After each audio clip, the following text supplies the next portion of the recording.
and hand it over to you, Sarah. Thank you so much. Good evening, everybody. How is everybody? Good? Good. Good, lovely. So it's down to me to talk to you all about everything or anything to do with parenting. We have an hour, we've said, for me to talk, and then I think we're going to go for about half an hour for Q&A questions and things like that. So I can't see everybody here very easily. I do have secondary visual issues, so scanning lots of people and things like that, unless the window comes up, I'm not very good at finding you. And consequently, Miriam's going to be helping me to manipulate all the slides and everything like that. Okay. So, Enable to Parent, how did it come about? Well, it came about because I've been an occupational therapist for 27 years. And 1 year back in 2016, 17 actually, I found out I was having a baby. And this baby was already 31 weeks old. So I only had 7 or 8 weeks to prepare for her arrival. I also have complex needs, which means that I have issues with vision, mental health, and I have spastic diplegia as well.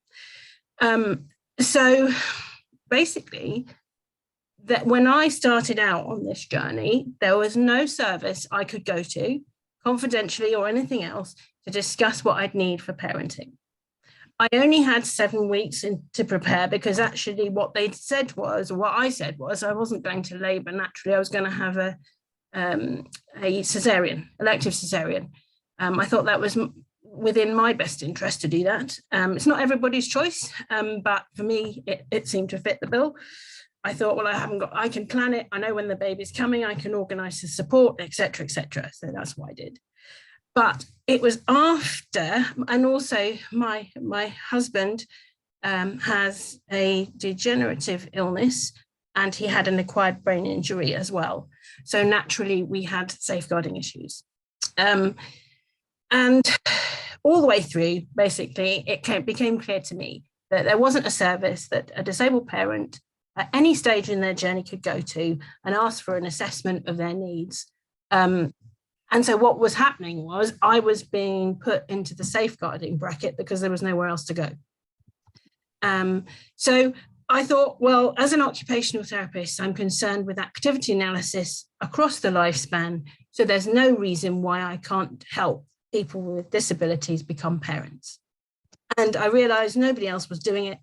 And I set up a charity so that the charity stands slightly outside of statutory services, but we work very closely with statutory services to advocate for parents' needs. So over the course of my pregnancy, the 7 weeks I had, I wrote up my risk assessments. I found out what equipment I'd need. So basically I used my clinical knowledge into the arena of parenting and produced all the forms and information the professionals didn't know they needed. So by the end of that process, I was working quite closely with professionals across a number of disciplines. And I think just about a week before my baby was actually born, I was under 10 teams. So I had a very wide multidisciplinary involvement. So the whole thing, and when I got home, obviously this monitoring carried on. I was then signed off 6 months ago, and the social worker, children's social worker concerned, said Sarah's able to parent her daughter successfully as a single mum safely, so we're signing her off. My daughter's just about to hit 5.5. So I think the journey that I've been on has shown me exactly what tools I need to develop as an occupational therapist to give parents and the teams, the professionals, because we work with them as well, across a variety of disciplines and contexts. So that's how Enable to Parent came about. Our unique thing is also that we support disabled fathers as well. We don't, most of the services that are around only focus in on the mother. But my experience has been with my own husband having complex needs, that there was no one there to support him, to provide him with tailored support that he would need to parent and to have links with other fathers. We provide that service as well. So that's basically it in a nutshell. But let's have a look at what life is like as a parent with cerebral palsy now. Could you share the presentation, please, Miriam? Yep, just getting it up. Thank you. There we go. Okay, so that's what we're talking about, parenting with cerebral palsy, okay? And you can check me out if you're worried about me and you don't think I'm the valid option. You can check me out on the HCPC website. So you can do that if you like. And if you were to want to use the service, and then you'll find that my numbers for membership and HPCC are on my email signature, so you can do it that way. Okay, next slide, please, Miriam. Okay, so this is what we're going to try and do tonight, we've introduced you to the service already, so we don't need to repeat that. To explain why and how it was established, we've done that. And then we're going to explore the enablers, barriers, and challenges when parenting with cerebral palsy. We'll have a look at some equipment and gadgets on offer to you all for that process. With that, I always have to put in a bit of a disclaimer. I would always say to you, make sure you see an occupational therapist to identify what equipment goes best for you and your needs. Because all the equipment I recommend is normal mainstream baby equipment. And all we've done is swap it around and work out how it suits a mum or dad with a disability, whatever the situation. Okay, so don't go out there and buy all this baby equipment that we recommend without thinking it through with a professional, preferably an OT. Just because, you know, if you wanted a toilet seat or you wanted a perching stool, you'd have to check it within the environment to make sure it fitted and there was enough room for it. It wasn't going to cause you injury or something like that. I do have product liability insurance, so if something did happen, you know, there would be a way of investigating that fully. But it hasn't in nearly 4 years of operating. But I want to just put that to you because you will all have cerebral palsy and you'll have it in a different way. It'll affect you in a different way each. So there are different types of cerebral palsy, but there will be a continuum that you can work with. So then what we'll do is here's a few stories of real live parents. This is not a session which is theoretical in any way. We're actually going to undo it all and unpick it and look at it from real live parents, such as yourself. Some of you have probably got children already and some are thinking about it. And some of you will have always wanted to talk about it, but can be frightened to do so because of potential reactions that you might get from family or from professionals. And then most importantly, we're going to actually have a look at the child's perspective. Because so often when you talk about parenting with cerebral palsy, the child perspective is often elevated above yours.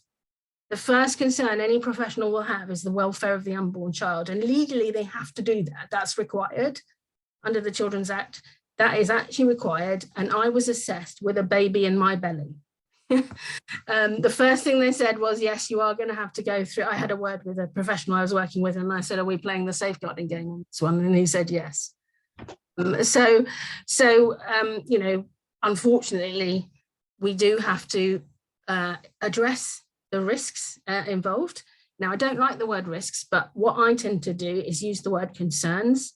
So I'll work with the concerns of any parent or any member of the extended family that I'm consented to do that with. But actually, my daughter's now 5.5, so I've asked her, readiness for this presentation, what her perspective is on having a mummy with a disability. So we'll come to that there. And then we're going to have a look at top tips for a parent with cerebral palsy, based on my experience, but also some of the videos that we're going to show. There's particularly one coming up in a minute that will certainly address that. So could we have the next slide, please, Miriam? Okay. So now what I'm done on purpose is I'm working backwards, all right? So I'm starting at the end of the story. That is deliberate to show you that this is possible, can reach this goal. Yeah. And what I would say when you're talking about this mum, I've got to tell you, and Miriam will probably back this up for me nicely, but the mum is actually American. So she makes reference to the fact that she's working with her physiotherapist 3 times a week to get strong or something. We don't have that luxury in England, I don't think. Do we, Miriam? Unfortunately not. No. Unfortunately not. No, right. No. So the context is slightly different, but I thought the questions that she got asked are actually invaluable. And so could we click on the first link, please, Miriam? It should work. There we If go. you hit, oh yeah. Can everyone? What is the easiest way to make money online using your knowledge Let in me 2022? Sorry, just get rid of the advert. Freelancing. There we go. Hey guys, welcome back to my channel. Oh, that's mum. Today's video is going to be a question and answer video about I can't see this. Can you not? No. Hang on, let me just pause it. If you do the dad one first, the BBC one, if you hit control at the same Yeah. as clicking on the link, it should be okay. Yeah, it's come on my screen. Okay. You're only sharing the sound, not the vision, I think. Oh, Right. So hang on. trying to think the best way to do that then. Right. So if I do it, shall I try? Yes, please. You need to stop the share and start it again, and then it will work. Oh, thank you, Right. Georgia. Right, so if I stop the share, And start it again, and then it should work. there we go. We have this problem with English all the time. This is it. Yeah. Go Have you for got it now? I've got it now. Yeah, Has everybody got it now? Can you see that, people? yeah. Good. Thank you, Georgia. Right. So we should have some sound. Okay. Have you got sound? Yeah. Right. We're going to have to go back to the beginning then, because it's only short. Right. We had some. Can you hear it? No, We- I can't actually hear it. Is it? Are you sharing the sound, or is it coming from your computer? Right. Sorry. Say that Very- once again, people. Are you sharing the sound, or is it just coming from your computer? Because it's very, very quiet. If it's coming from your computer, you need to turn up your computer. Okay, I'll turn up my computer to 100. Well, you can just share the sound. It's probably easier. Right. I'm not. Right. So share. So it Go says to so share you- options. right. Bear with me. I'm gonna stop sharing. When I share screen, We had sound a minute ago, and then it went. right. So mute, off mute. Let's just check if I do any more. Share sound. Right. Tell me if you can. If this. Yeah. Brilliant. You've done it. Thanks, guys. Teamwork. Moments after Lawrence is called into theatre, his son is born. Oh, he's beautiful. Hey, how are you feeling, Mummy? Breathing and he's alright. It felt like an eternity waiting for him to cry. He's lovely. Are you alright? Take him a little bit closer to the dad. Yeah.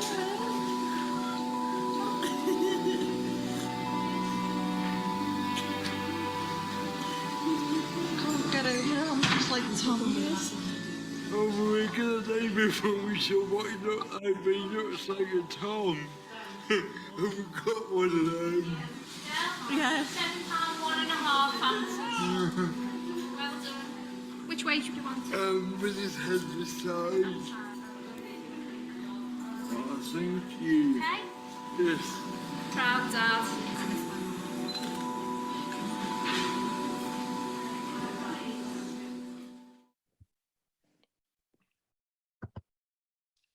Thanks, Miriam. Can you do it again for the next one, please?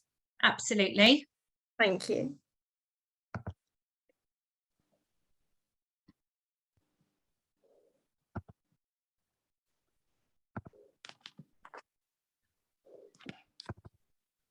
So I hope Mr. Johnson likes his SEMrush data. Just explain it to him. can I just clarify, no one can see that at the moment? No, No. we can't see it now. I'm going to stop sharing. Yeah. In there. Step by step. Yeah, exactly. Yeah. And now can you see it? Yeah. Yeah. I'm like he's a child. And then it's almost going to skip. Hey guys, welcome back to my channel. Can we hear it? Yeah. Thanks, Georgia. Today's video is going to be a question and answer video. About a week ago, I had posted on my Instagram asking if anyone had questions about what it was like to be a new mom with CP or just CP in general. And I did get quite a few responses, so I wanted to make a video going over them. I've been meaning to get around to making this video, and it would have been posted earlier. But Ryle actually got his 2-month shots a couple days ago, and he's been super fussy, so I'm just now getting around to it. If you guys hear any noise in the background, Andrew and Ryle are actually in the kitchen cooking dinner. Also, my dog is back here, so if she decides to jump up, because there's a lot of rabbits outside and she's going to see them, she's going to jump up and be in the camera. The most common question I got was, how do you carry baby, and are you scared or fearful of dropping him? My answer to that is I don't really carry him around independently right now. I do have something called a Duna, which is like a car seat stroller mixed together, but I use that to push him around. I'm not really able to fully support myself since after being pregnant because I had a lot of issues with my hip, so instead of being worried that I will drop him, I just keep him in the Duna. Another question was, do you have any examples of ways that you have adapted baby care to work for you and Ryle? Other than the Duna, which has been an awesome help, I've also been depending a lot on our DockATot and the Boppy newborn lounger. Another question that I got asked was it hard for you to walk or move around when you were pregnant? The best way I know how to answer this is yes, it was very hard, and I underestimated that. Actually, I underestimated it a lot. In hindsight, I wish I would have done a lot more to my body to get ready for carrying a baby, but I didn't. So going forward, with a next pregnancy or something like that, I 100% know I want to keep going to physical therapy and get my body in tip-top shape for that because it is a lot of weight that you're carrying around. I am working with PT now 3 days a week, and I wish I was doing that before getting pregnant. I did have a lot of issues with my hip, my left hip in particular, which is weird because the right side of my body is actually the one that is the weakest. So I expected that to have the most issues, but really it was my left. It completely separated from the joint. So I've been having to do a lot of rehabilitation work with that and get it better after he was born. My advice would be, if you are planning to have a baby and you have cerebral palsy and your pregnancy is not an accident and completely planned, I would 100% recommend getting your body in shape and ready because it's going to be a big change on your body. Your whole center of gravity changes, which was a big thing for me to cope with, I guess, or adapt to. Another question was, what has been the most challenging part of being his mom? So far, I haven't encountered a lot of challenges. I would say the only challenge I'm having right now is being able to put his car seat in my car. So I do drive an SUV, a Jeep Grand Cherokee, so it's a little bit taller. The car seat, the Duna, is actually very heavy on its own. It's 15.5 pounds. So while it's so convenient to push him around and use it when it's not in the car, it is really hard to pivot my body to get it in the car. I think that's the biggest adjustment that I have so far, but I have been working with PT 3 times a week to have that solely be my goal right now, to be able to put him in the car independently. And I'm getting really close, but I'm not there yet. Another question is, what is your favorite part about being a mom so far? I would have to say, I mean, everything is my favorite because it's my first baby and I've never experienced it before, and it's a complete love like you've never known. Like, you get so excited to wake up and spend the day with them and things like that, because I am fortunate enough to be home with him all day. But he recently just started smiling and like laughing a little bit, not laughing like 100% yet, but kind of like his little giggles and coo type of thing. And that's been really cool to just watch him do that more and more every day. Just seeing the little changes in him every day has been really, really awesome. Another question I got to was any medication interference. I don't take medication. I wasn't sure what this question meant. So if you were the one that asked this question, if you could comment down below, and if you want me to re-answer it, I can, but I wasn't quite sure what that meant. I don't take any medication for cerebral palsy in general, but I do take anxiety and depression medication that I was taking before I got pregnant, but since I am breastfeeding, I haven't taken them since I found out I was pregnant, so I didn't really have to deal with the medication interference. The next question, and I think is actually a really sweet question, because I used to think about this when I was little, but not so much being older, because you see how life is changing and like becoming different around you, and you having to adapt to things and just noticing things more. I feel like as a kid I looked at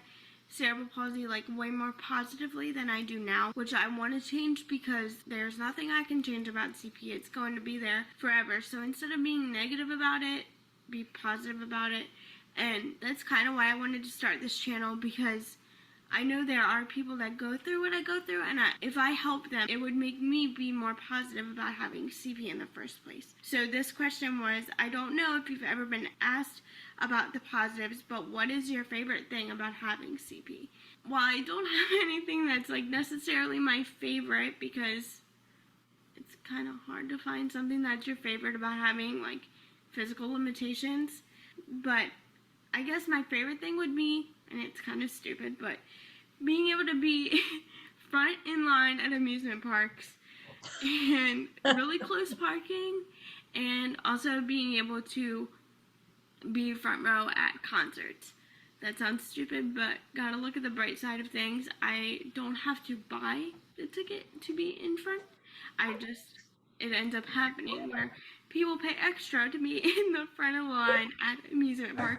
I don't have to. It just kind of happens. So I guess that's a positive when you can look at it that way. But another positive thing that I was thinking about is just that I was able to push my body hard enough to even be able to be a mom in the first place.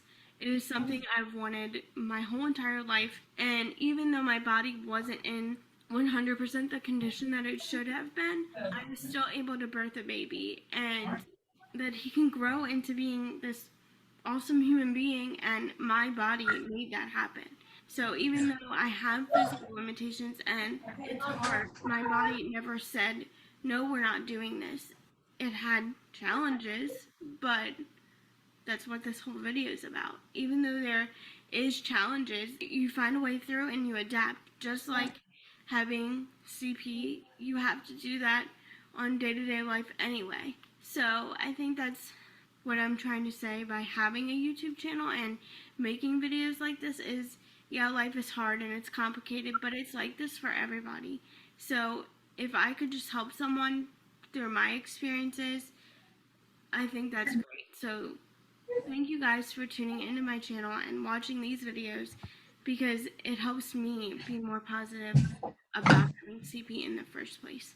If you guys do have any more questions after this video, you can go ahead and comment down below, and I will answer them in my next video. My next video is going to be a day in the life of having CP. I did get asked a lot about what it's like a day in the life of being a mom with CP. So that is going to be the next video I film, and that should be up within the next week. Thank you. We'll come back to that video for some of the things that have come up, and we won't leave it unattended for too long. But can we go on to the next slide, please, Miriam? Yeah, bear with me. I'm just stopping that one. Bless you. You've got all the work to do today. I know. Right, so If I go A back from the beginning. If you go down a couple of slots, what's that? The services we offer? Yes. Yeah. So obviously that lady was talking about her experiences as a new mum. And we all know, anybody with cerebral palsy knows that life requires a bit of planning and anticipation. You have to anticipate what could happen if you go to a park with an uneven environment, whether you're in a chair or whether you're not, where you're going to park, all those kinds of issues. I certainly have to think about that a lot more since I've had a child than I was when I didn't. And as a result of that, this is what an able parent can do with you and for you. First of all, many professionals say, oh, well, there's nowhere you can go for an assessment of your needs prior to being pregnant. That's one of the things that is often bandied around, is like, well, unless there's a baby in existence, we can't help you. Well, Enable to Parent can help you. We will help you plan for a baby. We will look at your concerns and your dreams and your hopes and everything else that you carry in your heart for so many years that you don't talk about. We will help you explore that, and we'll do that by providing you with assessments, advice and information about life as a parent with disabilities or additional support needs. Now, when you have cerebral palsy, as I do, one of the secondary problems I have is with my vision. I can see, I've got visual acuity, but I can't see in 3D, and all of the visual spatials is a nightmare. Reading lots of text is a problem. And, you know, my hand-eye coordination isn't great. So things like doing your bottles and you're dressing your baby, changing the baby, everything else like that was initially quite a challenge for me. So we accept mothers and fathers. Don't forget your partners. This is their new parents too. And a lot of the problem with services today, they don't acknowledge fathers. In the research literature, fathers are considered an emerging area of research interest. That's a quote from the Joseph Rowntree Trust. But in Able to Parent, we have a champion for fathers on our leadership board, and he is a disabled parent, and he provides tailored peer support and things. And we're just about to kick off a Zoom group for fathers. So that's exciting. Peer support we provide, so we tend to like to link mothers up in certain areas of the country, and we are in the process of developing a 6-week support group for new mums and mums at any stage really. So that's something we're going to pilot it in Sussex where we're based, and then the overall aim with funding for the National Lottery is to roll this out across the country. So what we're hoping is that we can train up disabled parents to run this group for people in their areas. So if you have the experience of parenting and there's something that you would want to do, we'll be in touch. Clients can determine when they refer themselves to us, and they can also determine the end of their episode of care.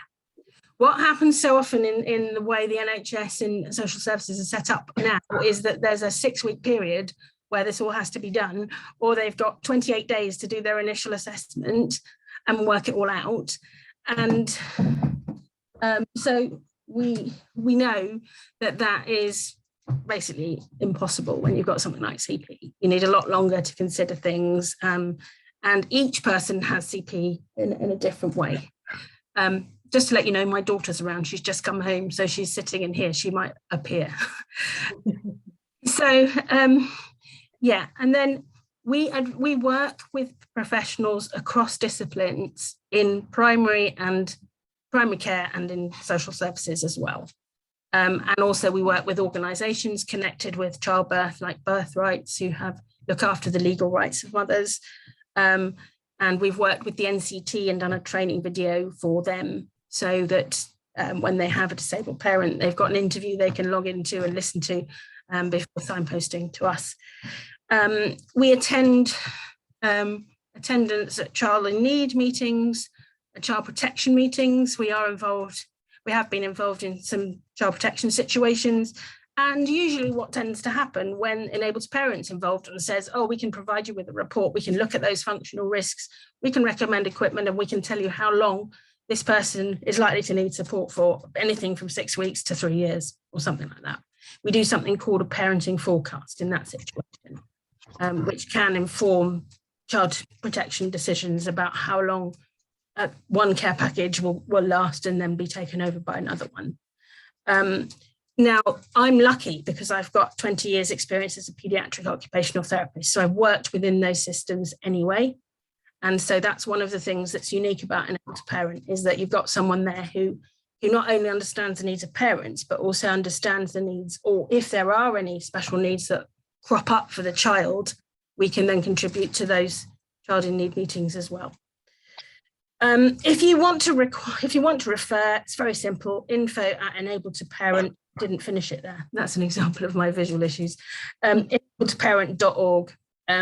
You can put in an inquiry, you can ask for some advice about something, you can say, can you do an assessment?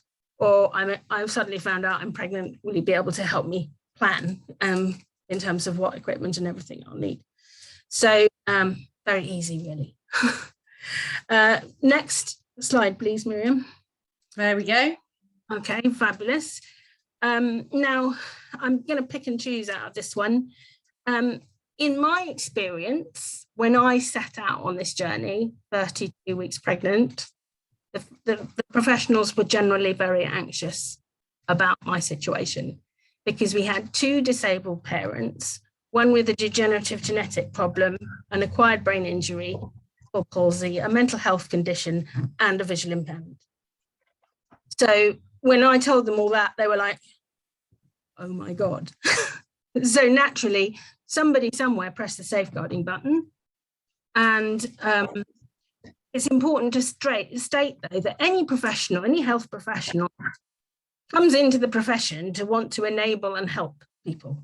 So I can categorically tell you that most of the professionals I worked with wanted to help, but they just didn't know how to. I remember my midwife asking me for advice about what referral form she needed to use to refer me to community services. She didn't know. Yeah. So really what we're looking at doing is grading and adapting your interventions to enable you to carry out parenting tasks safely. I'm here to do myself out of a job. Okay, I want to see you parent safely and independently. Now, yes. I saw 4 blue ones. Are you doing the Rubik's Cube, are you? Yeah, it's really easy. Is it? Okay. Well, Charlie, no, he can do, I think he can do 5. Can he? He can do 5 then. All right, sweetie, don't talk because we're on record, okay? You might have to edit that bit out, but that's my Stephanie. She's just come away. She's come back from being away for a night. So, yeah, we grade and adapt things for you. We analyse the activities that you need to do. We break them down into the finest point to work out where your difficulties will arise.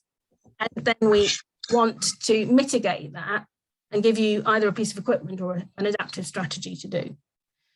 The other thing that we can do that other people can't is to tell you about the impact of your disability on your parenting role. And that is one thing that, you know, the GPs, the obstetricians, the social workers will want to know. That's the one thing they will want to know. Now, risk management, I use that because in child protection and in children's services, that's what they talk about. They talk about risks. So what I want to do is to use the same terminology. They can understand exactly where I'm coming from. Yeah. So there's no confusion. There's no lack of understanding. It's like, well, if I use some of those words there, when I'm talking about parenting concerns, if I use risks, everybody gets it. And then it's really easy to find a way of mitigating that risk as far as possible. And then looking at the additional support one could put around that situation to make it as airtight as possible. Yeah. And as parents or parents to be, you're going to be partners in that process because you are the experts in your own condition. Yeah, that's a really important thing to carry. And you can say that to a professional. You can say that to a midwife. Excuse me, but I'm the expert in my condition here. You're not. I'm here to educate you so we can work together and get this baby delivered safely and provide him or her with a safe environment to live, which as far as I'm concerned is going to be my property, my house. That's what we're talking about, yeah? So as a registered charity, we have an advantage in that we stand outside of statutory services. So I can represent the needs of a parent and I can still work with the services, but as a charity, I'm not restricted by the same boxes they are. So we've got to have my assessment done within 28 days. Then they've only got 6 weeks to close the case and all the rest of that stuff. I can stay with my parents for as long or as little as they like, and that's what I do. And also my parents can be having a baby and then 3 months later, I don't hear sight nor sound of them for 3 months.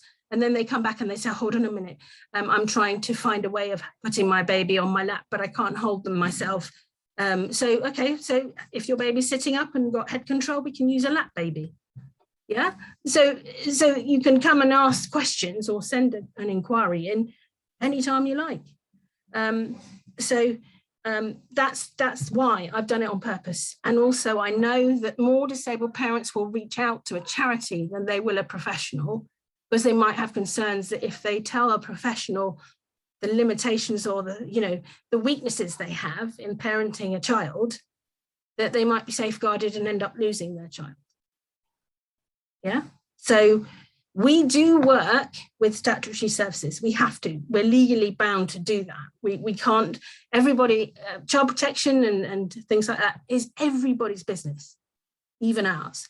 But what we do is we actually provide the tools and the information they need for greater understanding about how a mum or dad with cerebral palsy will parent. Yeah. Next slide, please, Miriam. Okay. So we've covered some of this already. I think the third one's quite interesting in that the mainstream way, if I can't do it the mainstream way, then I won't be perceived to be a competent parent. Now, one of the things with this terminology is interesting because as a disabled parent, most parents I've seen want the professionals around them to have confidence in their ability to do something. But the professionals want the disabled parent to be competent, which basically means that they can do it the way that's expected. That means competent. One of the things that symbolizes competence for a professional is the ability to lift and carry a baby independently and safely, and also to be able to put this baby on and off the floor. For any professional you ask, social worker, health visitor, physio, speech therapist, we haven't seen too many of those because not many of my patients so far have had speech issues. So that's, can I, oh yeah, we've sorry. So, okay, so and some parents will struggle to explain the impact of their disability on parenting. The reason for that, I found, not only as an OT, but when I was in academia and I was asked to advise about disabled students, that's their normal. That's what they live with. They live with that on a day-to-day basis without even having to think about how they manage. Yeah? I pick up 2 sticks, walk out the door, myself down to the school to drop my daughter off and all of that, those kinds of things without thinking. But when you have a team of professionals, what we have to do is teach them how to imagine the difference. This is what you use. You use a snuggle bundle to pick them up off the floor. You have 3 steps leading up to the sofa so that you can go 1, 2, 3 with the baby. You don't have to lift them, just moving the baby through space in a different way. The lack of experience that professionals have. But I've got to tell you, I'm really excited now because in the last year, since I published an article about Unable to Parent in OT News, I've got loads of OTs working with me about lots of different disabilities. And everybody's really excited. And I'm going to a conference in 2 weeks' time to speak to mental health OTs about mental health in relation to and complex needs. So the times are changing, but it takes quite a long time. But I can safely say now that the people, we may not change the tide very quickly, but we are certainly working and seeing a shift in people's mindsets, which is a really positive step and one I didn't expect to happen quite so quickly. So I'm busy writing articles. I'm writing an article with the Institute of Health Visitors at the moment, and it's gone for peer review. So that's going to be really exciting when it gets published. And the health visitors profession is really excited and have asked for this guideline. So I think by the time, if we've been in another 5 years' time, Enabled to Parent will still be the lead boat in this industry, and we will be having lots of you who've had children and are helping us with things like peer support and groups and things like that, because it's my dream to see parents facilitating all this, not just therapists. So also just one thing to say is that actually, if we go on to the next slide, please, Miriam, we're going to talk about something called, oh, sorry. Can you make the slide? There we go. Right. What we've got to understand is at the moment, what's happening to a lot of disabled parents is that they're being safeguarded, which may be the right thing to do, at least for a little while people can monitor things and make sure they've got the right support and the child's safe and everything else like that. But what's happening when you have a neurological impairment, you'll get put into the parenting capacity box, which is where the social workers sit in terms of what it says here. If you look on the right-hand side, you've got parenting capacity, child developmental needs, and family and environmental factors. And then you've got a load of words off it. Read that in your own time. But those three things in that triangle is what the social services are concerned about. And it mainly relates to the child's welfare. Yeah. Now, the problem is as you see, when you read this, it talks about there's no definition of what makes, all right, what makes a good enough. I'm coming back to my cat's on my computer, so I do apologise. Don't worry, it's okay. It's fine. We don't live in a perfect world, do we? What's it doing? I was jumping all over. There we go. I'm getting it out of the room. Back to the slides. Yeah. So read this at your leisure, but I've put it in on purpose because I want you as parents and prospective parents to understand the difference. And even if you only say to your social worker, hang on a minute, you've forgotten about my adaptive strategies, you're only concerned with my parenting capacity. And I know I have to demonstrate both, but as far as I'm concerned, as this says, there's no definition for a good enough parent. Yeah, you can challenge people. You're allowed to do that. You're going to be the parent, the child's parents. Yes, it goes with the territory. It's part and parcel of being a disabled parent. You are legitimately allowed under the law to challenge anybody because it's your human right to have a child. And under the Equality Act of 2010, which you probably all heard of if you work and things like that, to do with reasonable adjustments at work and everything, well, you cannot be discriminated against during pregnancy or maternity. Shall I say that again? You cannot be discriminated against during pregnancy and maternity. And it was that clause that clinched my charity's registration, because I'm dealing with a niche population who don't have any provision at the moment. And I'm working for you for the public benefit. And the Charity Commission said on those grounds that you can provide a service and ensure that your population isn't discriminated against under the Equality Act. They're a minority population, you can be registered to help them. So off you go. Sarah, just to let you know, it's 7:20. Right, let's move on. Okay, so this you can read about. This is adaptive parenting on the left side, okay? And you can see that the adaptive strategies, acquiring or modifying baby care equipment, adapting the home environment, accessing information and supports, developing communication strategies to facilitate safety, and receiving assistance from others. When you read that list, what do you think when you read that list and you've got cerebral palsy with it your whole life? What do you think when you read that list? Shall I tell you? What happens most of the time? Precisely, exactly. The only thing that's changing is the context. You might be someone who earns a living, you might have a salary, you might be a homemaker, whatever you want to do. But when you need assistance for anything, those 5 things, you're experts in it already. Yes? So all we have to do is help you with the context, change the context of parenting, and you can fulfill all those criteria. Because you adapt to your disability on a day-to-day basis anyway. So there's nothing to worry about. You're going to have concerns about the tasks you've got to do, but in terms of meeting the criteria for safe, adaptive parenting, you get a gold medal already, really. Yeah? Okay, next slide. Okay, right. Let's see. I'm ready. Are you ready for this? Okay. Yeah, There's lots of links, and they're all videos. And will all the participants have access to this point? Yes, we can make sure that we will be putting these on our website. So yes, absolutely, because they're all fantastic. Great. So let's look at 1 or 2 then. Let's look at 1 or 2. Can we just ask the floor, what's your major concern about being a mum generally? What's the one that keeps you up at night, the task of parenting?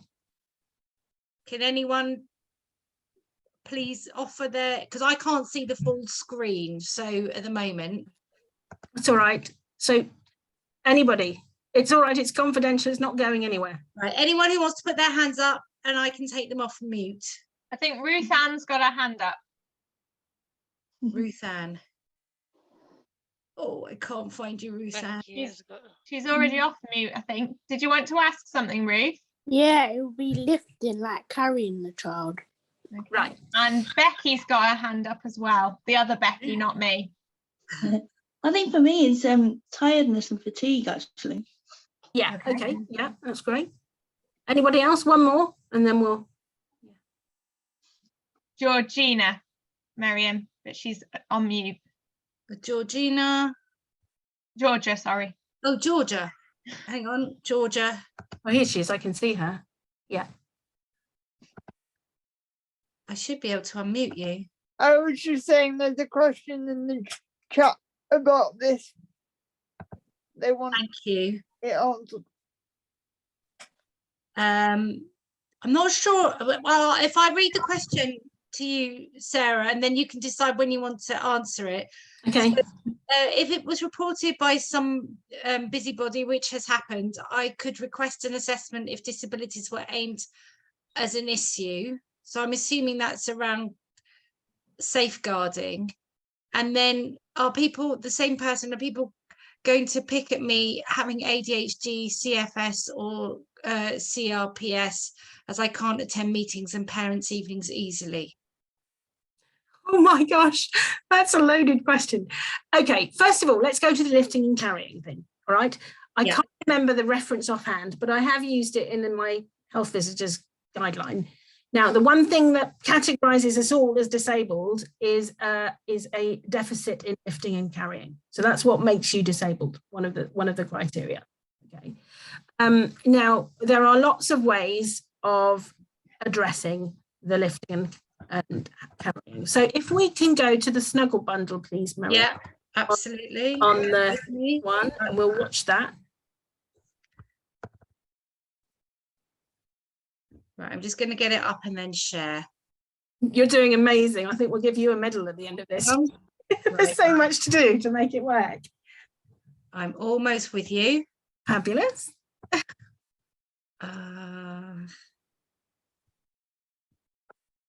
Right, hang on. Go into that. Bear with. Share screen. Here we go. Go for it. Right, tell me if you can hear it. This is a award-winning Snuggle Bundle baby blanket. Snuggle Bundle is the world's first baby lifting blanket. There's many different ways it can be used to make life easier for parents. It's a lovely, soft, warm, cozy, breathable blanket for your baby to lay and play on.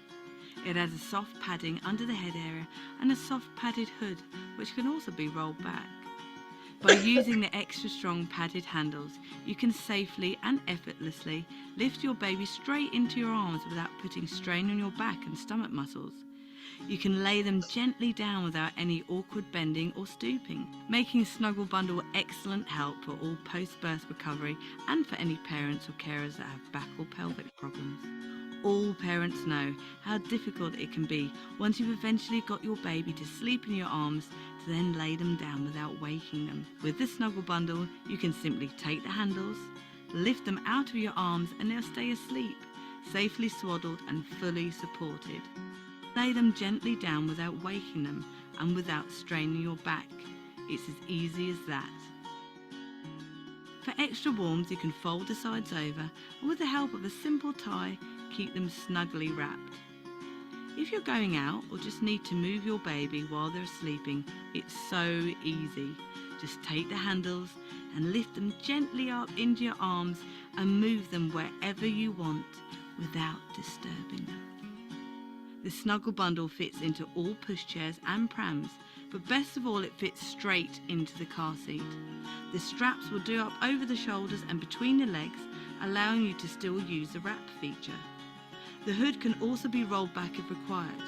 Now, when you arrive somewhere and your baby is asleep, simply undo the straps and lift your baby gently out in the Snuggle Bundle. Notice how the head and body don't move as you take them out, keeping them fully supported and fast asleep, so you never have to take the car seat out of the car again. Snuggle Bundle is also perfect for those cold, hard shopping trolley seats and fits in and secures in exactly the same way as a car seat. You can use the Snuggle Bundle to soothingly rock your baby in and have fun and games with, and it's ideal to shield yourself for discreet breastfeeding. The Snuggle Bundle is machine washable and tumble dryable. It's been fully safety tested to over 60 pounds, which is 30 kilograms. It's recommended for newborn to around 6 months old or for as long as a baby fits the blanket. This is a multi-award-winning Snuggle Bundle baby blanket.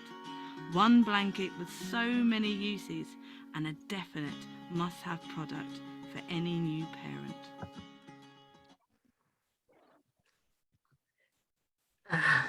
No problem, Emily. It revolutionised my life as well. Where are we? Could we go into the next slide? Not the next slide. Just let me have a look at the devices on the list, please. Same slide. Just want to just have a look. Yeah. Okay. Okay. What we'll do, because we haven't. We need to just keep an eye on the time. So the links are in the PowerPoint, people, so you can have a look, and then if you need us, you'll already have an idea of things that might work, which will be great. So can we just go to the Chico 4-in-1 Hug Air, please? Oh, yes. Yeah. Absolutely. Thank you. Bear with me.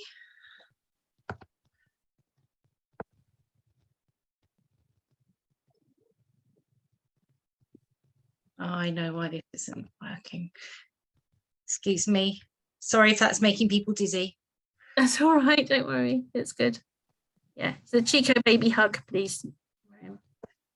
I'm trying. Oh. It's not working. Yeah. Microsoft Edge is not working. Oh. Okay. All right. It's loading. I think I've got it. Have you? It'd be amazing. Yeah, I'm gonna. Oh. No, it's not working. Yeah. Share it again.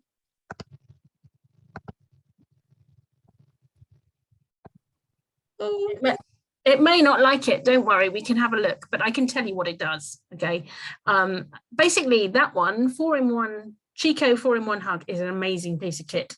If you've got to have a downstairs setup and an upstairs setup, and have somebody else bring the baby downstairs or anything like that. Or you just want a different cot for the day. This one is I've got it. Oh, wow. Let's look. All right.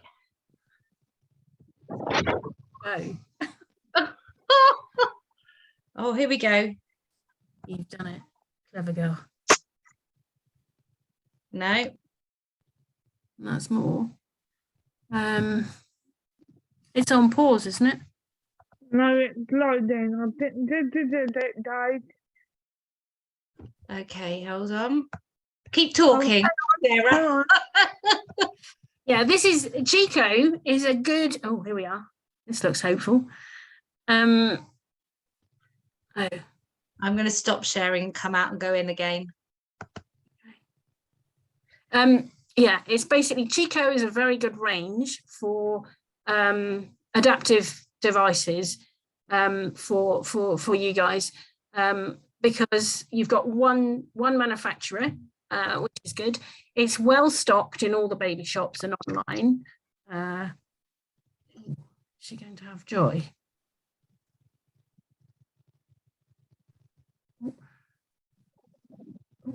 Doesn't look like it, unfortunately. I'm going to try one more different technique. I'm going to try one more technique. Okay, there was a question come up in the chat. I think I read it right. Do you get this stuff through social services? You don't need to, because it doesn't cost very much. All these equipment is very cost effective. Your snuggle bundle, which you'll use probably up to about 6 or 7 months old, I would imagine, once your baby starts crawling and trying to roll and things, you probably don't want to be using it to the same degree. I've done this on purpose for that reason. What we want to do is to normalize your motherhood experience as much as possible, or fatherhood experience. So I've gone for normal equipment. Can everyone see this, or is it just me? We still see it. Well, I think it's just you. If you're looking at a video, all we're looking at is the list of we're links. just looking okay, at fine. That's good. That means it's working. Okay, so that was done on purpose, that you can choose the color of the room beanbag that brings your baby up to knee level for yourself. You don't have to ask social services permission, because they'll go for the cheapest option, and you might not like the color, you know. Now, in view of other things like your cot that might need to be specialist cot, I went to social services when I needed a specialist cot. I did the rest myself.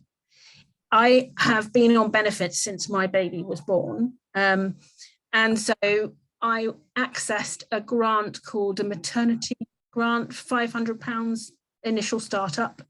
And then I was on maternity, not statutory maternity pay, because I wasn't working at the time, the state maternity allowance, which is for 40 weeks, and mine was about £140 a week. And they would stop your ESA for that, but it gets reinstated as soon as you've finished your maternity cover. So there is money around, which again, Enable to Parent can help you explore. But I wanted to be a normal mum. I didn't want anything to do with social services in that respect. I knew that they wouldn't have equipment, and I knew they wouldn't have the reasoning to go through how a disabled parent was going to be a mum or dad. Because when I started, obviously Enable to Parent didn't exist. Now what I'm doing is working with local occupational therapists who have disabled parents on their caseloads, which is really exciting. It's a really exciting process. And I think in 5 years' time, it will become, my dream actually is to have an ambassador for disabled parenting in every occupational therapy department across the country. And they just ring us up and ask for advice, and then we train them in what they need to do. That's one of my ultimate goals, but we're getting there. Sarah, I do apologise that this isn't working. What I'm going to say to everyone who's on tonight is, after the meeting, I will make a document of all of these with the links and send them out tonight, so that you'll get them all in a timely way. Because I think I've looked through all of them and they're all great. I checked every single link this afternoon. They're all great, so I want you to see them all as well. Yeah, so I do apologize. I think how many of you, well, you'll know for yourself, I don't need to show of hands, but any of you with a wet room thinking, I can't bath my baby in a wet room, how's it going to work? The Stokey Flexi Bath with stand is brilliant for the wet room. It folds down to nothing. You can put it in the car, you can fold up your stand, and you can basically go anywhere. The bath has a heat sensitive plug in it, and if you want a support, you can have one. But again, we can look at all of that depending on your own needs. So basically, in answer to the question about social services, go for the big stuff. Ask them for the big stuff. All this stuff is, as I said, mainstream equipment, which is, attainable. You can go to the baby show and it'll all be there, because that's how I discovered it all. And I just went round and talked to people about how they would support a special needs mum, and they were like, oh. So I said, well, this is my line of work, so I'm just interested to sort of have a chat with you about things, and that's how we did it. Okay, next slide, please. These are more equipment ideas, so have a look at the links. We won't have time to cover them today. I think the one thing I will tell you about is the More to Explore adventure belt, because one of the questions that hasn't come up yet is, what am I going to do when my baby starts walking? How am I going to contain them, and how am I going to stop them doing something horrendous like run across a road or anything like that? That's my main question. Is it? Yeah. Well, this is called a More to Explore adventure belt. And you put your bit round your waist, and then you link in the baby's bit so that you're attached, and you clip each one of you in, and the baby has 2.5 meters of bungee rope to play on, but they can't go any further than that. Now, when you have cerebral palsy, I didn't actually try and use it because I was worried about falling over. I walk with 2 sticks now, so I didn't want to get tangled up. I think my baby used it for walking when she first started walking. We went to Dorset and she did it with other people. She didn't need it for more than 2 goes. She understood exactly what to do after that. But this is a very compact thing. It packs down into a tiny pocket. You can put it in your rucksack or anything else you want to. And if you can walk and you feel safe to do so, I would recommend you try it with somebody else so that the child gets used to it. Can I ask if you can use it when with a wheelchair, you're sitting down? Never tried it. Be interested to know. I used a carrier, because what we have to be careful is when we recommend equipment, I would have to have a disclaimer to that and say, well, it's not designed for that purpose. It doesn't have a paragraph in its instruction manual to say you can use it with a wheelchair. But then nothing does. Nothing does. When I had my Easy Fit carrier and my baby was on my lap in a scooter, she was attached to me in this carrier. We used it far further than its 9 kilogram weight limit, because it wasn't actually being used to detach, to take the weight. It was purely a containing device. And I could turn her one way or the other on it. And it was very easy to put on and off. And it suited us down to ground until she was about 3. And then she learned to sit on my lap anyway, without being strapped in. So there are ways, means of doing that. But you have in the chat, someone said they had a backpack harness. Have you had any experience of those? Would they be better in some instances for people? I think you've always got a danger of they be trying to run and succeeding and that coming out of your hand. Yeah. Do you see what I mean? Because would you be able to catch the baby if they came out of that? If they're attached to you and they've only got 2 they'll soon learn that it's designed to help you walk alongside mummy or be a bit further away from mummy, but that, you can afford, this is the beauty of the situation with these inverted commas normal devices. They're affordable. You can buy them on Amazon, so you can try one. And if it doesn't work, you can return it within the 28-day period and get your money back. Do you see what I mean? Whereas if you go for a solid adapted remap device, one, you don't have the liability, the product liability. If your baby catches their finger inside a part of it that you're trying to undo at the same time, you've got no comeback if that injury ends up being catastrophic. Sarah, I'm aware that there's more coming through on the chat. We've got 20 minutes left. Shall I move the slideshow on? Let's quick and see what the next slide is. Okay, Let's do the child perspective, and then we'll do the chat. How about that? The questions, yeah? Amazing. I think, first of all, the first question any professional asked me was, what are you going to do when they're walking? I'm like, well, she's 6 weeks old. She's just been born. Why are you asking me that? And I'd be like, well, I like any other parent, I don't really know at this stage. I'm just more concerned about feeding her every couple of hours, being able to give her a clean nappy and dress her in something that make her look nice in case somebody was coming around unexpectedly for a coffee. Is that okay? Yeah. You know, I always say to my parents, like anything else, child development, when you watch a child growing and changing, you see the signs of the next stage coming. Yeah. Scientifically, and we have a neurophysio in the room, so I better be careful, but you know, it goes from the head downwards, basically, doesn't it? And you start with your head, and then you go through your shoulders, and you learn how to stabilize proximally or up top, and it goes down, and then you sort of go from side to side, and then you roll over, and then you line your back, and then your front, and then you get up on all fours to crawl, and then you suddenly think, I'm going to climb, and then I'm going to use my arms, and bingo, I'm going to balance. But that can take anything up to 2 years to achieve all of those things, right? Yeah. So you can knock your professional on the head and say, I'm being supported by an able to parent who reassure me that they're going to be there through every developmental stage or query I've got. I'm safely parenting. We're looking at adaptive strategies. I'm not worried, so you don't need to be. And I'm not expected to know everything. So go home and write up your notes, and I'll see you in a couple of weeks. Yeah.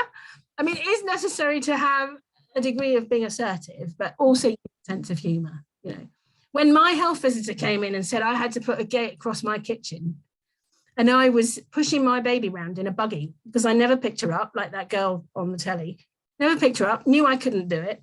I had a height adjustable therapy stool to sit on for changing, for bathing, for whatever else I needed. It was on wheels, so if she needed transporting in my arms, I could do it sitting down, and I just used my legs to do it, to get her from A to B. This health visitor said, oh, you must put a gate up. So I said, how am I supposed to get into the kitchen with the buggy, position the buggy by the high chair, sit down, lift the baby up, put the baby in the high chair, and then get her food on my kitchen trolley? There won't be enough room for a gate, me, the baby, a buggy, and a kitchen trolley in there. So I don't think, with the greatest respect, the gate is an option. Yeah. But this is what we're talking about when we talk about adaptive parenting. We have to look at it differently. We have to look at it through your eyes. You have to say to us, look, actually, you're onto a loser with that one. It's not unsafe. I'm perfectly aware of how long things take. And I will be using a stroller from room to room for the most part, you know, or whatever. If you're in a chair, we'll give you a sling to carry them in, like I did for the scooter, or we can do. So all of that, you don't need to worry about. We'll tackle that as it arises or it's coming. The things that worried me were all these things listed here. The developmental of hobbies and interests, social interaction outdoors and in the wider community, play, etc., etc. But my daughter said to me, Mummy, I said, are you sad that you've got a mummy with a disability? She said, no. I said, why not? She said, because you're my mummy. Oh. Yeah, that makes me cry. But that's what she said. And that's what all of us worry about, isn't it? It's like, what is the effect on this child long term going to be? And she said, it's sad that you've got one, but you're my mummy first. You know, you're my mum. And she said, I'm not, it's just sad that you've got one. And yes, we work as a team. And yes, she knows if she wants to go out quickly that she goes and gets my sticks and put them by the front door. But, you know, she says, Mummy, you're slow. And so I say to her, yes, but who cooks your meal? Who gives you a bath at night? Who reads you a story? Who takes you to the park? We live opposite the park, so there's no excuse we can't go. We have a confined play area. And now that she's from the age of about 3, she used to hold the door open so I could come in. So we can train them in this stuff. Yeah, we can train them, and that's perfectly fine. We've got to remember that they were in our tummies. Unless there's somebody here who's going through surrogacy or considering surrogacy like that, But actually not even that matters, because at the end of the day, you're going to be that child's mother, so or father. So it doesn't matter. And it's those kinds of things. And the only problem I've got is that she hasn't learned to ride a bike without stabilizers, because I haven't found anyone that can do that for me. There are certain things that you just have to say can't be done, you know, and find a relative or a friend or who's got a child of similar ilk doing the same thing, and they can take them on. With swimming, I've had to sit on the edge of a pool, and she's allowed to change. I'm allowed to change her on the side of the pool. I'm allowed to go through the fire door because it's level. I don't have to walk all the way around and use the conventional, you know, because I can't do that. I can't get in the water with her. But, you know, we can all have these discussions about swimming, about nursery, about school, about anything to do with access that's unique to you, we can address. So should we move on to the next slide so we can get a few questions? Yeah, definitely. What's the next slide? I'm just trying. It doesn't want it. Oh, there we go. Top tips. Yes, top tips. Here you are.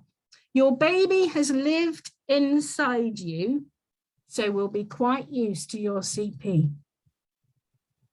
Yeah?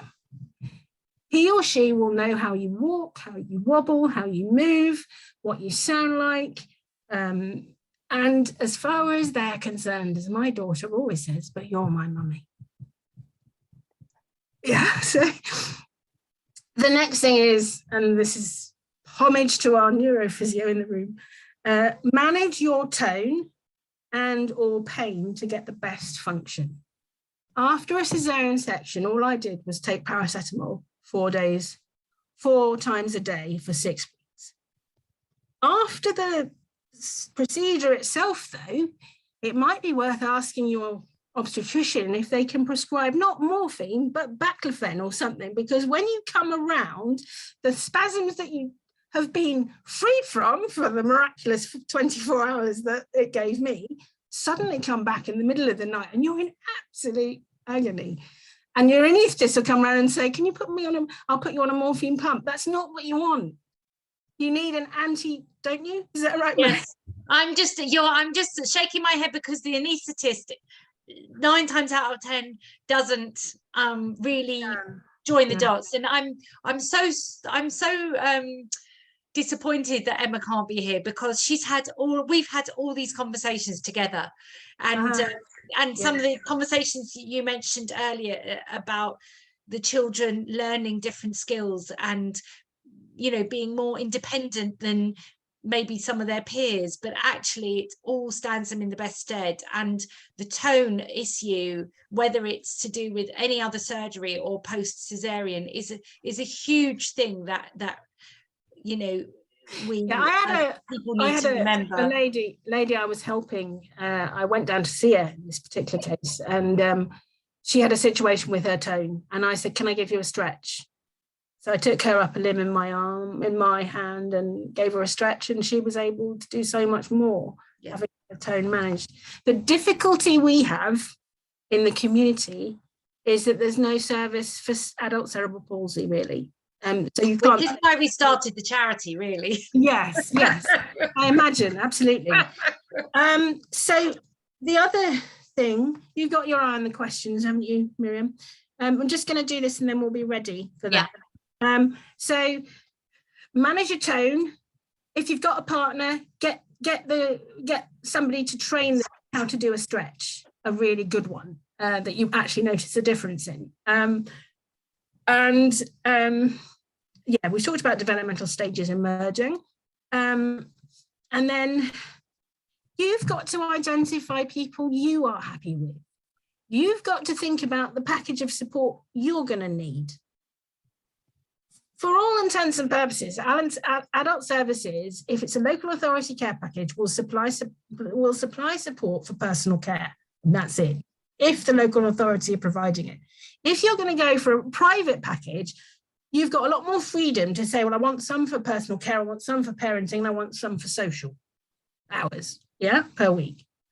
Now, when you've just had a baby, the last thing you want to be worrying about is national insurance and tax and all the rest of it. But at the same time, that is worth having a discussion about with you and your partner, or if you're a single mum, in your mind, thinking about the pros and cons for that.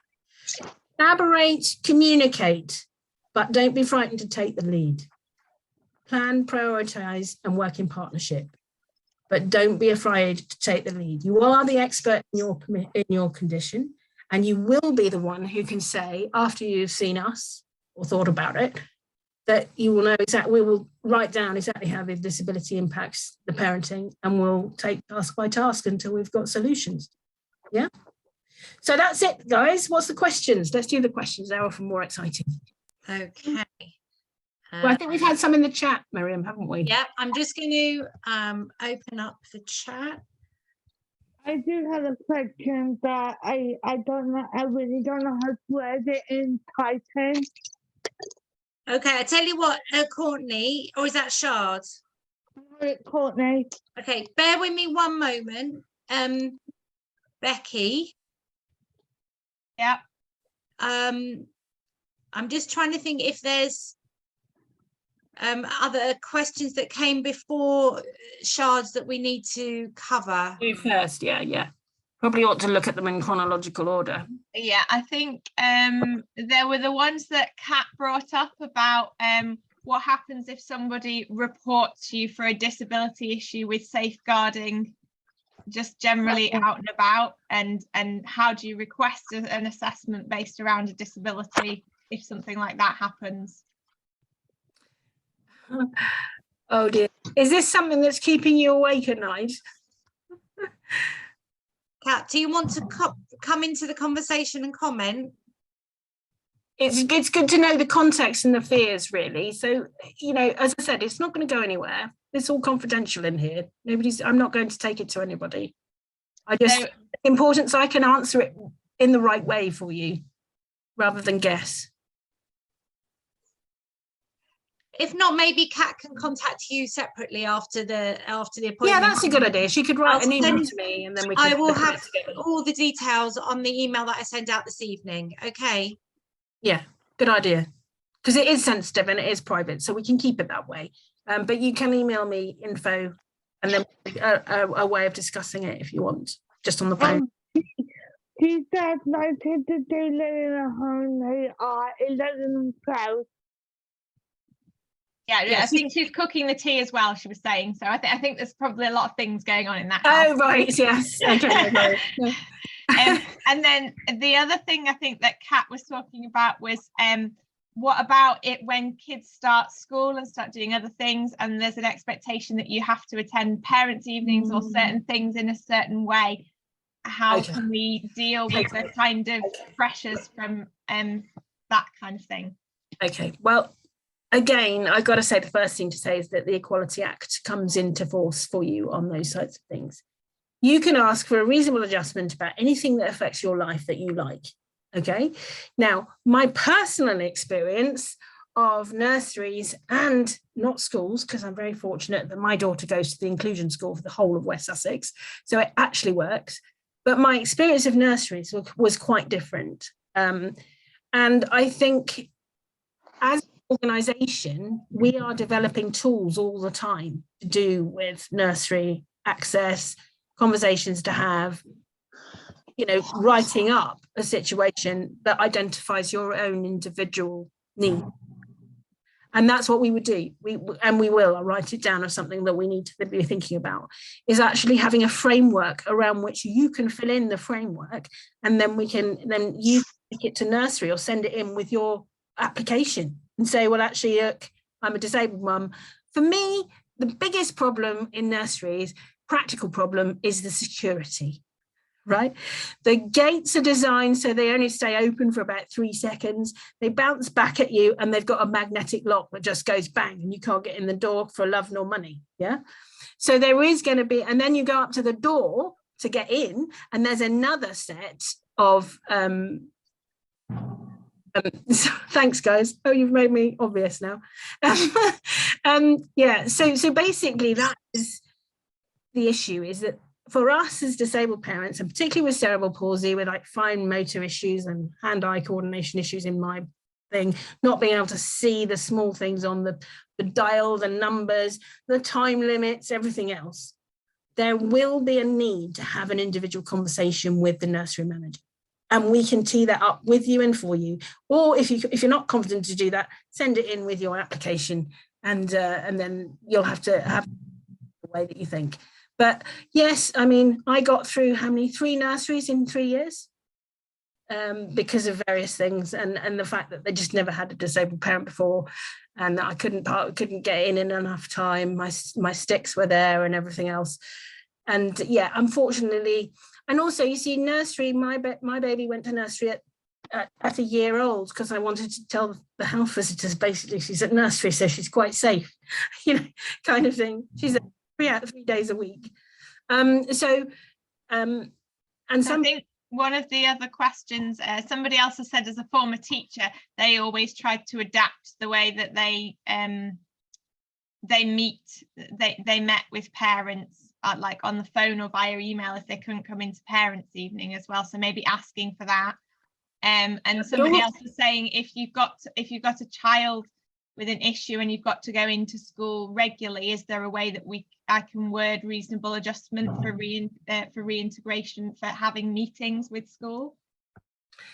I think that's something that we might consider doing a survey about this as an organisation and on Facebook. The trouble we have with Facebook is that not many people even reply to surveys because they're concerned about what's going to happen to their information and who's going to see it.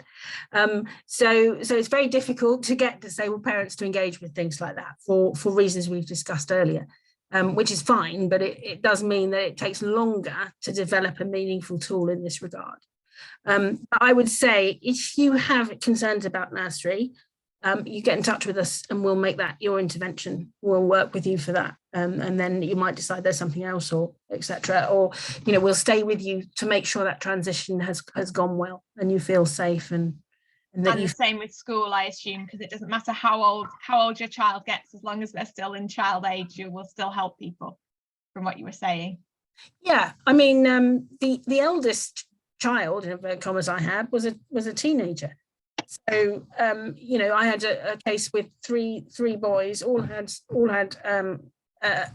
issues that we needed to look at, and she was on my caseload for a while. So yes, I'd probably take them up to about 16, the children. Just to clarify, because a couple of parents have asked about age limits, that you would be able to engage in an exploration with parents even if they haven't got young children. Yes, any stage of their parenting journey.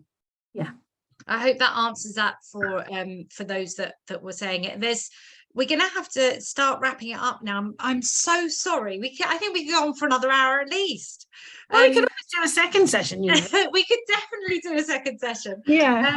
There's been some really lovely comments in the chats. Someone said, I'm a father to a 3 and 5-year-old. More support would have been invaluable. Great to know that you're here. You can still have it. You can still have it. There you go, Nick. We can plug you in with the dad. Send us your details, and we will be happy to plug you in for peer support. Another one said, I really wish I'd found you 2 years ago. It would have saved so much isolation and frustration. But you're pleased to say that you can still get in contact with Enable to Parent. And I think that just to reiterate before we close it, I've got most people's emails from the Eventbrite if you signed in on Eventbrite, and I will send you all the links with Sarah's email address tonight, so that you can look at all the fun videos that I wasn't able to show you but I saw earlier, and they're really good. Sarah, I think a part 2 would be phenomenal, but as a part 1, as an opening, what you've done and what your charity's done is amazing, and it's a game changer, I think, for a lot of people. When we had our parent panel at the beginning of the month, some of the people's comments were about that haven't even, that were worried about parenting, they wouldn't know how they could do it, if they could do it, if it was possible. And I think, without being too punny, you have enabled people to see the vision that it can be done. And there is a lot of support out there through a lot of your charity's hard work and funding. I think the important thing to say is that actually for me this is going to work both ways, because like I said, my vision is to empower parents to help each other and to establish support groups in the first instance, but actually in the long term I would hope that some of you would find lifelong friendships, because that's one of the things that's really hard for disabled parents, is that feeling of complete isolation and the actual reality of it. Because the services around us, and I live alone, assume that independent living means they can close the door and everything must be fine. But how much monitoring are they actually doing? Once your child has reached toddler's age and they're playing nicely and they're not, they haven't got any emotional scars as a result of having a disabled parent. I mean, this is the thing about me and Stephanie, is that actually there's nothing, my child hasn't been irreparably damaged by the fact she's got a mum who walks with her feet pointing the other way, and might fall down and kind of things like that. Stephanie's seen me fall down. She doesn't like it at all. She does just cry straight away because she doesn't know how she's going to get me up. But we have a lifeline at home, which I trained her to test that for me when she was 18 months old, because she liked to press the button. So there was a time where we had lots of calls from Lifeline to say, we're getting lots of calls and I said, it's my baby, she's 18 months old, but it's important she understands what it is. And I leave my back door open at all times, so that if I do fall in the garden, she can go and press the button by the phone. And so it's things like that. But when I read my daughter's school report at the end, it's saying how creative she is, how empathetic she is, how much she cares about her friends, how bright she is, and that actually she's excelling at school, and she's just done half a term in year one. So I think one has to just let all these comments about things go over your head, and you just know in yourself, have that inner confidence, inner security, inner emotional strength that you develop when you live with CP, to say, I can do this, and I'm going to have a jolly good go. I mean, none of us know exactly what the journey is going to be when we set out to have children, do we? Well, none of us know. Whether we're able-bodied or not, if I'm honest, Sarah. Yes, absolutely. Well, absolutely. The stats are quite scary sometimes, what you see. And when none of us are exempt from troubles. But at the end of the day, if you want to be a mother, or a father, you have a human right to be able to do that by law. You are allowed to try, and you are allowed to be a parent. And then because you're disabled, you cannot be discriminated against in pregnancy or maternity. And if you have an able to parent on your side, we'll advocate for you, whichever context you find yourself in. And we'll make sure that together we write a report that reflects your needs across the lifespan of your young child.